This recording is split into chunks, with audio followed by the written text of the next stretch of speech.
Hello Sandtrap. Okay, we're going to be using Rory McIlroy here as an example of a centered hip turn. What I tend to see a lot, especially with higher handicap players, is that they translate their hip centers for a right-handed player to the right on the backswing. So they will slide rather than turn their hips on the backswing. What this does is it stalls the rotation of the hips and creates a lot of complications with the sequencing of the pivot and some of the downswing pieces. So as we're going to see here with Roy, he's going to keep his hips turning throughout the entire backswing.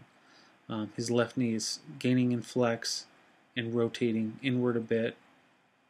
And as we get towards the top of his backswing, which is right about there, we're going to see that that dot I drew on his left hip, he's basically stayed on it, and his right hip has actually moved away from that dot that I drew on it. Kind of an interesting look there.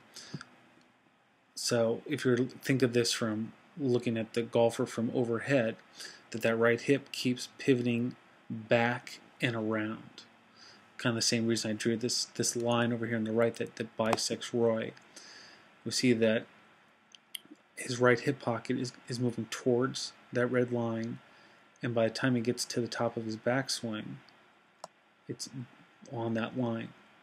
So I think for players that struggle with maybe turning their hips enough or turning them centered, a good image would be that, you know, if you had somebody hold a club or stick behind you kind of on that tailbone, you want to feel that right hip pocket is moving towards that whatever object that person's holding.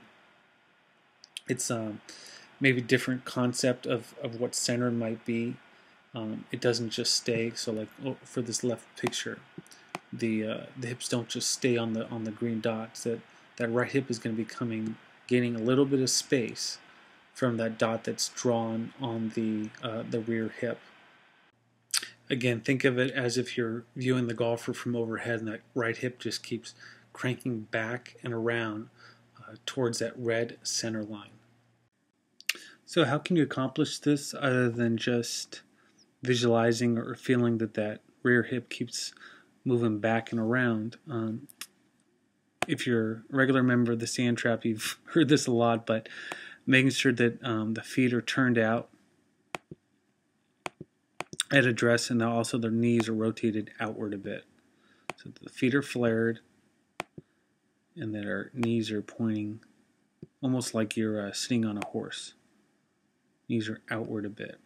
So what this helps is when my knee is kind of at that angle, when it starts to release flex, it will release on that angle and help that right hip keep moving back and around. Another piece is the left knee gains flex, and it also moves inward a bit. It doesn't just flex over the left foot, and it also doesn't just go inward. As it gains flex, you can kind of see this knee is rotating inward, and that also keeps the hips turning as well and keeps them centered. I'm going to include a couple images in this thread, so if you have any questions, post them up, and thank you for watching.